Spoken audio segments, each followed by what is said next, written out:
So Mark Carney just walked into a room with Donald Trump and didn't blink once. Not a phone call, not a statement released through a spokesperson, not a carefully worded diplomatic communique sent through back channels at 2 a.m.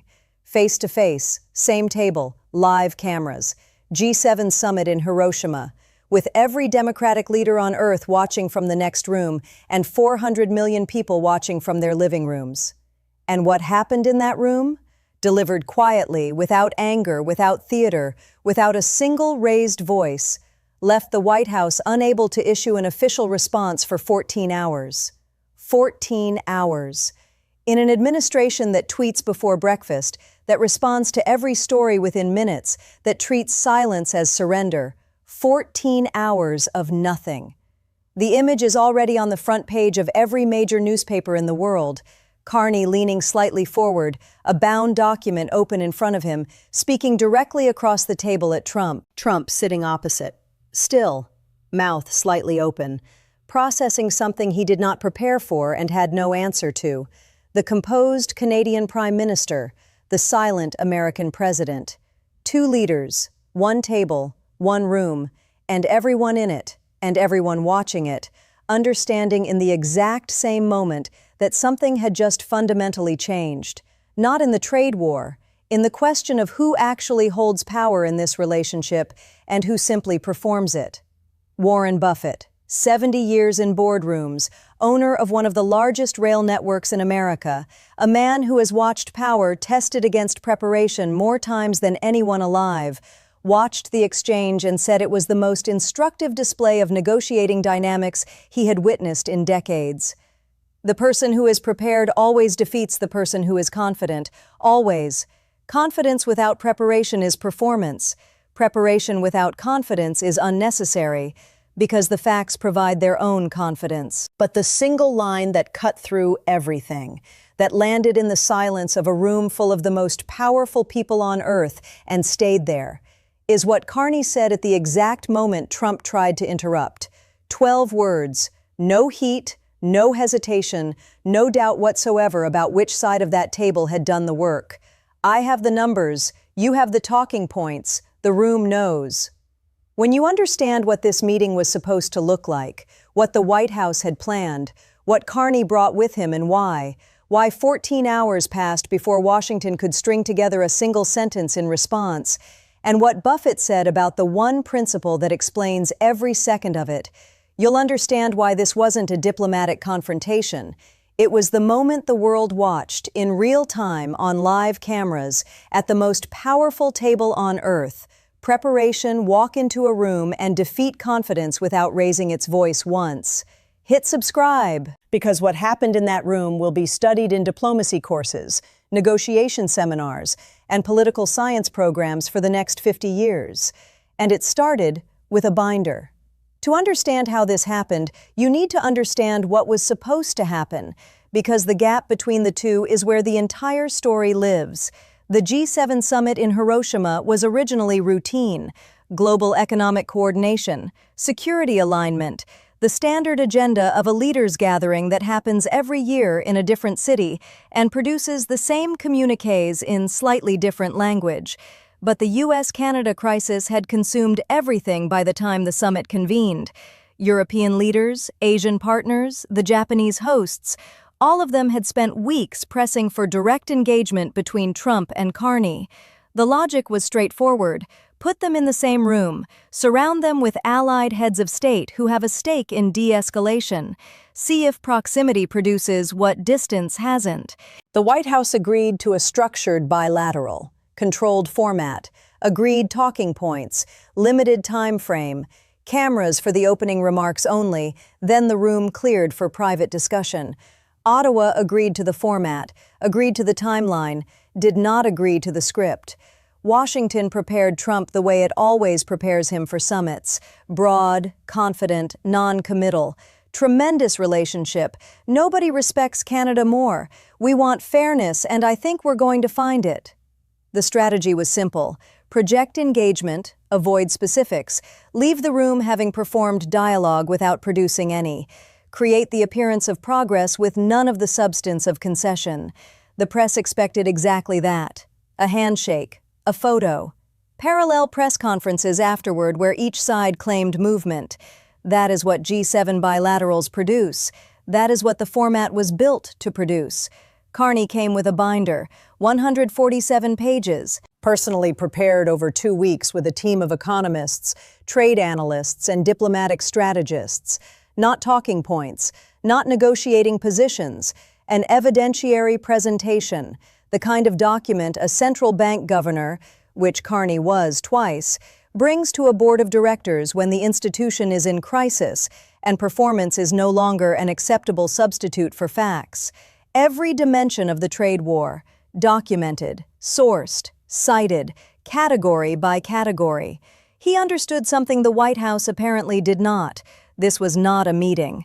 Meetings happen every week. This was an opportunity, and opportunities of this specific magnitude do not come a second time.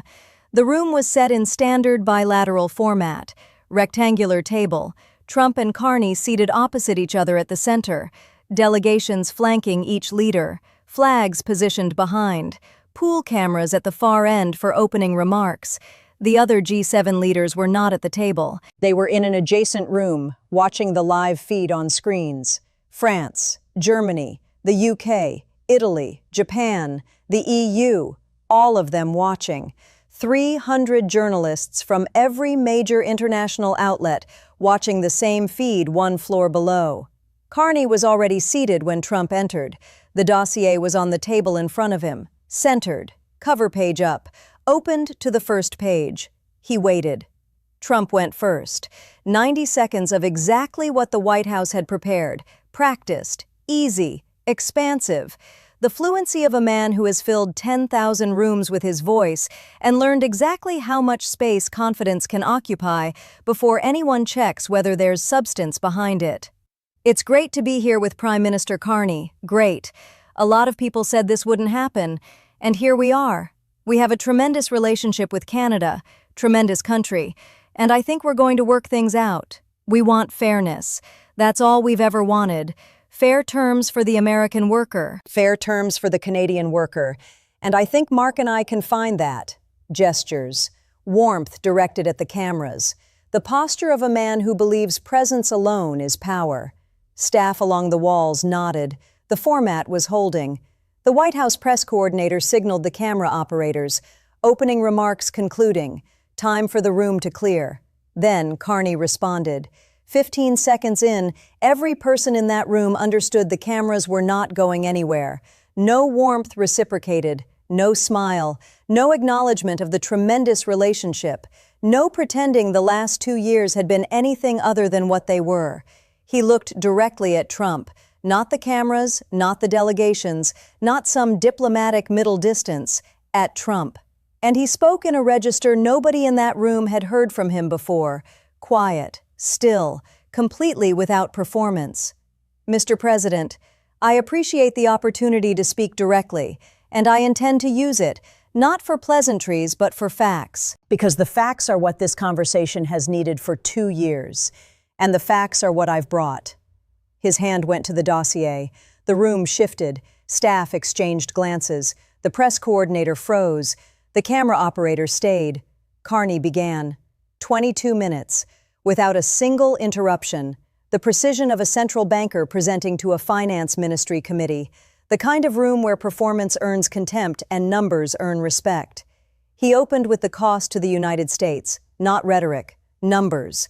The tariff war's net impact on American GDP, 1.7% cumulative reduction over 22 months, approximately $460 billion in lost economic output. The energy suspension's cost to American border states, $14.3 billion in emergency procurement and grid stabilization in the first 90 days alone.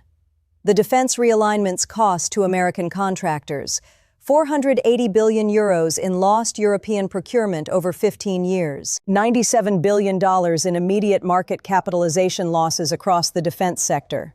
The Halifax Corridor's projected annual cost to American East Coast ports, $38 to $44 billion in diverted shipping revenue. The agricultural diversification's cost to American processors and consumers, $12 billion in 6 months. The potash tariffs cost to American farmers. Fertilizer costs up 43% during planting season, projected yield reductions of 15 to 25%, and a $3.6 billion windfall to the Canadian industry the tariffs were specifically designed to punish. Every number sourced, every page turned with the deliberateness of someone who knows the document is working, and the silence between figures is finishing the argument. Then the cost to Canada. He did not minimize it. GDP impact. Real. Job losses, documented. Communities disrupted. Families who paid the price of a confrontation they never chose. He stated Canadian losses with the same clinical precision as American ones. Because the honesty made what came next impossible to dismiss. Canada had paid. The question was what it had bought. Then the answer. Trade diversification across 23 new markets, the Arctic Sovereignty Accord, the European Defense Partnership, the Halifax Trade Corridor, agricultural exports now generating stronger revenue at better margins than the American market had ever delivered. Every gain set directly against the losses, the ledger balanced. The conclusion written in the numbers themselves. Canada had come out of the trade war structurally stronger than it entered. The United States had not. Then, the global cost. Trade contraction, supply chain fragmentation, Allied confidence in American partnership at its lowest recorded level since World War II. Multilateral institutions built specifically to root around American unilateral action. IMF projections cited verbatim. World Bank assessments referenced by page number. The trail visible to anyone who wanted to follow it. And then Trump interrupted, leaned forward, waved a hand. The reflexive move of a man whose entire career runs on the assumption that momentum belongs to whoever fills the silence. Those numbers are Look, we've heard a lot of numbers, and frankly, our numbers are very different. And I think if you look at what we've done... Carney stopped, did not talk over him, did not react, set his pen down on the open dossier with complete calm, and waited. With the patience of someone who has sat across from central bank boards and finance committees and understands that silence in a room full of powerful people is not emptiness, it is pressure. Trump's sentence didn't finish. The momentum drained out of it. The interruption dissolved into the silence Carney had created, and that Trump had nothing substantive to fill. Talking points are built for press conferences and rallies, for rooms where the speaker controls the floor and nobody checks the sourcing. They are not built for a table where the person opposite has 147 pages of cited analysis and the stillness to wait out anything that isn't a fact. 4 seconds of silence. In diplomatic time, 4 seconds is an era. Then Carney. Mr. President, I have the numbers. You have the talking points. The room knows. Absolute silence. Not chosen, involuntary. The silence of people who have just heard something they cannot immediately process because it is so precisely, undeniably true. The numbers were in the dossier. The talking points had been in the interruption. And every single person in that room, including Trump's own delegation, knew exactly which was which. Carney continued, Trump did not attempt to interrupt again. The strategic consequences of the trade war, Allied trust, gone. Arctic access, foreclosed. European defense architecture, rebuilt without American participation. Agricultural markets, redirected to competitors who will not send them back. And a global perception, now confirmed on live camera at the G7, that American power had separated itself from American competence, delivered not as accusation, as audit. The tone of someone presenting findings to shareholders, not arguing with an opponent. The difference mattered enormously. Arguments invite counter-arguments. Audits only invite acceptance or denial. And denial in front of 147 sourced pages is not a rebuttal, it is a confession. Then the human cost. Farmers who couldn't afford fertilizer, workers who lost jobs in the first wave, port communities on both sides watching their industries restructure around decisions made far above them.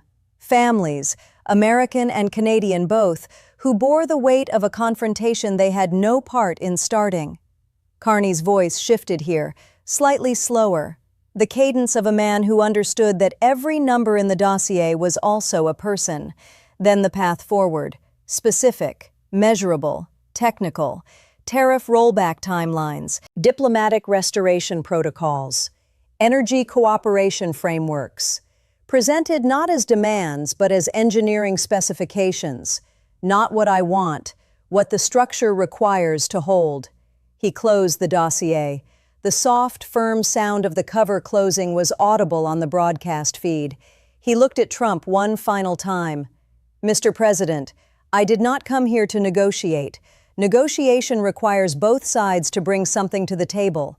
I came to present the facts, because the facts have not been part of this conversation for 2 years. They are now. Every number in this document is sourced, cited, and verifiable. What you do with them is your decision. But the facts are no longer in dispute. They never were. They were just never spoken aloud in a room where you were present. Now they have been." He sat back. 3 seconds. 5. 7. Nobody moved. Japan's prime minister shifted slightly in the adjacent room but said nothing. Camera operators held position. Behind Trump, a senior White House aide was already typing with both thumbs. The first draft of a response that would take 14 hours to finalize and satisfy no one when it arrived. The room exhaled. The G7 leaders watching from next door reacted in ways journalists in the corridor overheard and reported within minutes. France's president to Germany's chancellor, "That is the most extraordinary thing I have witnessed in 15 years of summits." The UK's prime minister, after several seconds of complete stillness, quietly to an aide, "He just changed the room." Japan's prime minister, the host, the man whose city this was, said nothing at all, was seen nodding once. Slowly, the kind of nod that carries the full weight of everything it replaces. Trump's closing was 4 sentences, flat, quiet, nothing like the man who had opened 90 minutes earlier. "Well, we'll see. We have a lot of very good people looking at all of this, and we'll see what happens." The expansive confidence that had filled the room at the start had been replaced by something that, for a man whose entire identity is built on dominance, was far worse than defeat: irrelevance. The conversation had moved past him. It was now between the dossier and the world.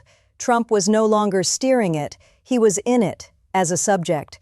The White House statement came 14 hours later. President Trump had a productive meeting with Prime Minister Carney and looks forward to continued discussions on trade and economic issues. 17 words. No reference to any data presented, no acknowledgement of any specific point raised, no engagement with a single element of what the entire world had just watched. Analysts noted it read like a statement written before the meeting took place. It almost certainly was. Here is what made Carney's approach more devastating than any aggressive confrontation could have been. Trump's dominance model has 2 settings: escalation or submission. He is built for both. If you fight, he fights harder and wins on sheer force of will. If you fold, he claims victory and moves on. Those are the only 2 responses his framework accounts for. Carney didn't use either one. He didn't fight. He didn't fold. He opened a binder and began presenting data. And there is no dominance response to a spreadsheet. You cannot stare down a sourced statistic. You cannot out-charisma an audit. You cannot fill the silence that follows a cited figure with confidence and have it mean anything. The interpersonal dynamic, the terrain where Trump is genuinely dangerous, was simply removed, replaced with a different kind of room entirely, one where the only currency is accuracy. And Carney had spent 2 weeks earning it. Buffett's analysis, as always, found the principle underneath the moment. Confidence is a feeling. Preparation is a fact. Confidence says, "I will prevail because I always prevail." Preparation says, "I will prevail because I have done the work." They look the same from across a room until someone opens the binder.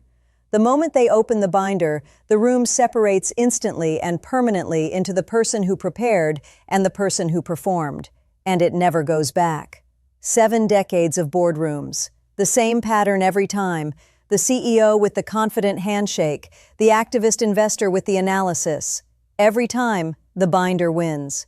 Not because preparation is louder, because preparation is right, and being right is the only advantage that compounds. Confidence depletes. Every minute you speak without data, the room believes you slightly less. Preparation compounds. Every number cited, every page turned, every source referenced, the room's conviction grows. Trump was depleting. Carney was compounding. The room felt it within 5 minutes and understood it completely by the time the interruption trailed off into silence. Hit subscribe, because the 12 words spoken in that room are going to redefine how allies engage with American power, how preparation defeats performance, and why the most dangerous person in any negotiation has never been the loudest one at the table.